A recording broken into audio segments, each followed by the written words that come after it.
সংসদ নির্বাচনের সময় যতই ঘনিয়ে আসছে ততই যেন ব্যস্ততা বাড়ছে। বিশেষ করে রাজশাহী বিশ্ববিদ্যালয় কেন্দ্রীয় ছাত্র সংসদ নির্বাচন এবং তার পাশাপাশি চট্টগ্রাম বিশ্ববিদ্যালয় ছাত্র সংসদ নির্বাচন, দুটি নির্বাচনের সময় কিন্তু বেশ ঘনিয়ে আসতে শুরু করেছে। বিশেষ করে নানাভাবে যারা ভোটার আছেন তাদের মত ভোলানোর জন্য বিভিন্নভাবে চেষ্টা করে যাচ্ছেন সেখানকার যারা ক্যান্ডিডেট আছেন রাকসু এবং জাকসু নির্বাচনের যারা ক্যান্ডিডেট তারা। তবে প্রথমেই এই রাকসু এবং জাকসু নির্বাচনের ব্যাপারে বিস্তারিত জানানোর জন্য চলে যাব প্রথমে রাকসু নির্বাচনের ঠিক যেখানে রাকসু নির্বাচন রাজশাহী বিশ্ববিদ্যালয় ক্যাম্পাসে, সেখানে আমাদের সঙ্গে যুক্ত আছেন রাকিবুল হাসান। রাকিব, রাকসু নির্বাচন আসলে একটা উৎসবমুখর পরিবেশ নিশ্চয়ই ক্যাম্পাসে এখন বিরাজ করছে। তার পাশাপাশি যেটা বলছিলাম আমি যে বিভিন্নভাবে ক্যান্ডিডেটরা চেষ্টা করছেন ভোটারদের মন আকর্ষণ করার, তো সবশেষ প্রচারণার তথ্য কি আছে আপনার কাছে এবং সার্বিক অবস্থা কি দেখতে পাচ্ছেন ক্যাম্পাসে? অনেক একদমই আসলে এই রাজশাহী বিশ্ববিদ্যালয়ের যে ভোটাররা রয়েছে প্রায় ২৯,০০০ এর বেশি, তাদেরকে কিন্তু নানাভাবে আকৃষ্ট করার জন্য প্রার্থীরা প্রত্যেক দিনই আসলে ভোটারদের দ্বারে দ্বারে যাচ্ছেন এবং দীর্ঘ ৩৫ বছরের যে রাকসু নির্বাচন হয়নি, সেখানে আসলে রাকসু নির্বাচন হলে শিক্ষার্থীদের কোন দাবিগুলো, কোন অধিকারগুলো বাস্তবায়নের জন্য প্রশাসনকে তারা চাপ প্রয়োগকারী সংস্থা হিসেবে কাজ করবে, সেই বিষয়গুলো কিন্তু সামনে নিয়ে আসা হচ্ছে। এবং যেটি আমরা লক্ষ্য করছি প্রত্যেক দিনই কিন্তু ভিন্ন ভিন্ন ভাবে কিন্তু আসলে প্রচারণায় নামছেন প্রার্থীরা এবং যে প্রার্থীরা আছেন তারা কিন্তু এই বলছেন যে একবার যেহেতু রাকসু পিছিয়েছে, ২-৩ বার এটার তারিখ পরিবর্তন হয়েছে এবং যে কারণে পিছিয়েছে সেই বিষয়গুলো যেন না আসে সেটিও কিন্তু ভোটাররা প্রার্থীদের কাছে দাবি করছেন। তো আমরা আসলে দেখছি যে সকালের দিকটায় বিশেষ করে যে ক্লাস পরীক্ষা থাকে, তারপরে আসলে যার কারণে একাডেমিক ভবনগুলো নিয়ে ঢোকা যায় না, তো এর বাইরে যারা অবস্থান করে বিভিন্ন আড্ডায় মেতে থাকে, খাওয়ার হোটেলগুলো নিয়ে সেখানেই ভিড় করতে দেখছি প্রার্থীদের এবং তারা তাদের লিফলেটগুলো দিচ্ছেন, সেখানে ইশতেহারগুলো তারা যেভাবে সাজিয়েছেন সেগুলো বলছেন।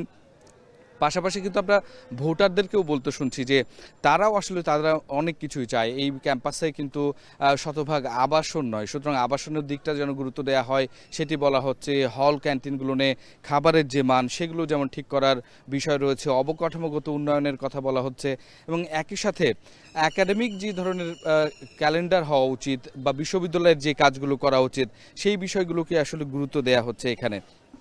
সুতরাং সেই জায়গা থেকে প্রার্থী যারা আছেন তারা তাদের মতো করে আসলে প্রতিশ্রুতি দিচ্ছেন অনেক এবং আমরা দেখছি ক্যাম্পাস জুড়ে কিন্তু নানা ধরনের পরিকল্পনা, সকালবেলার দিকে এক ধরনের প্রচারণা, দুপুর গড়ালে এক ধরনের এবং সন্ধ্যার পরে ক্যাম্পাসের বাইরে যে মেস এলাকাগুলো আছে সেখানে কিন্তু প্রচারণা চালাচ্ছেন। তো অনেক এই ছিল রাজশাহী বিশ্ববিদ্যালয় থেকে নির্বাচনের প্রচারণা আমার কাছে সর্বশেষ খবর।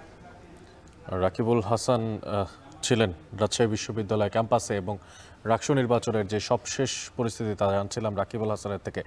বিশেষ করে ঢাকা বিশ্ববিদ্যালয়ের পরে জাহাঙ্গীরনগর বিশ্ববিদ্যালয়, এরপরেই রাজশাহী বিশ্ববিদ্যালয় এবং চট্টগ্রাম বিশ্ববিদ্যালয়, শিক্ষার্থীদের যে স্বতঃস্ফূর্ত আয়োজন এই যে বিশ্ববিদ্যালয় ছাত্র সংসদ নির্বাচনকে কেন্দ্র করে এবং সেখানে যে তাদের অংশগ্রহণমূলক নির্বাচন, এই কিন্তু আগামীর বাংলাদেশের জন্য এক দুর্দান্ত বার্তা দেয়। বিশেষ করে যেভাবে প্রচারণা চালাচ্ছেন এই বিষয়ে, এই যে চট্টগ্রামের যেই চট্টগ্রাম বিশ্ববিদ্যালয়ের বা ছাত্র সংসদ নির্বাচনের যে সবশেষ পরিস্থিতি, সেই পরিস্থিতি জানার জন্য আমাদের সাথে যুক্ত হবেন এই মুহূর্তে শোয়েব রহমান।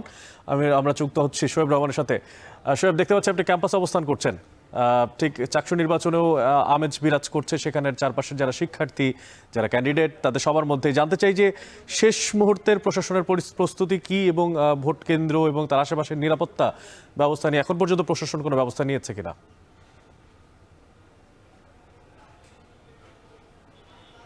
অনেক প্রশাসন এরই মধ্যে বেশ কয়েকবার এই সকল বিষয়গুলো কিভাবে তারা সামাল দেবেন সে নিয়ে বৈঠক করেছেন সংশ্লিষ্ট দপ্তর এবং সেই সাথে পক্ষগুলোর সঙ্গে।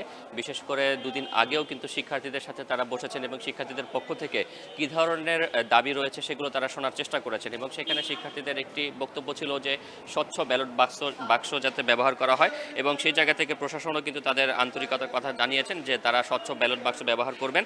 তবে সেই স্বচ্ছ ব্যালট বাক্স একেবারেই স্বচ্ছ হবে না, কারণ সেখানে যদি একেবারে স্বচ্ছ হয়, ব্যালট পেপারগুলো যেহেতু একেবারে কোনো ভাঁজ ছাড়া সরাসরি ব্যালট বাক্সে দেওয়া হয়, সে কারণে সেইখানে কে কাকে ভোট দিয়েছেন বা কার পক্ষে ভোট পড়ছে সেই বিষয়গুলো কিন্তু দেখা যাবে বাইরে থেকে। সেই কারণে কিছুটা অস্বচ্ছ আবার স্বচ্ছ এমন একটি মাঝামাঝি পর্যায়ের ব্যালট বাক্স কিন্তু রাখার কথা ভাবছেন প্রশাসন।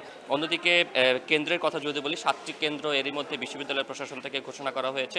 বিশ্ববিদ্যালয়ের ব্যবসায় প্রশাসন অনুষদ, সমাজবিজ্ঞান অনুষদ, কলা অনুষদের 2টি ভবন এবং সেই সাথে বিজ্ঞান অনুষদ, এই অনুষদগুলোতে কিন্তু কেন্দ্র হিসেবে ঘোষণা করেছে 7টি অনুষদ এবং সেখানেই কিন্তু ভোট গ্রহণ চলবে এবং পরবর্তীতে ভোট গণনা কার্যক্রম যেটি হবে সেটিও কিন্তু বিশ্ববিদ্যালয়ের প্রশাসন যেই সিসি ক্যামেরা রয়েছে সিসি ক্যামেরার মাধ্যমে সেগুলো দেখানোর ব্যবস্থা করার কথা জানিয়েছেন। এবং আইনশৃঙ্খলা বাহিনীর যে বিষয়টি, শিক্ষার্থীদের পক্ষ থেকে নানান ধরনের বক্তব্য এসেছে। কেউ বলছেন সেনাবাহিনী মোতায়েন করতে, কেউ বলছেন যে শিক্ষার্থীদের নির্বাচনে যুদ্ধংদেহী সেনাবাহিনীর কোনো প্রয়োজন নেই। সেক্ষেত্রে আইন শৃঙ্খলা বাহিনীর মধ্যে পুলিশ কিংবা বিশ্ববিদ্যালয়ের যে নিরাপত্তা রক্ষীরা রয়েছে তাদেরকে দিয়ে এই বিষয়টি সামাল দেওয়ার চেষ্টা করছে। এটি এখনও আসলে বিশ্ববিদ্যালয় প্রশাসন ফিক্সড না করলেও তারা বলছেন যে পর্যাপ্ত নিরাপত্তা রাখবেন। অনেক চট্টগ্রাম বিশ্ববিদ্যালয় ক্যাম্পাস থেকে যুক্ত ছিলেন শোয়েব রহমান এবং তিনি জানাচ্ছিলেন সেখানকার চাকসু নির্বাচন নিয়ে যে আমেজ, সে আমেজের সবশেষ খবরাখবর।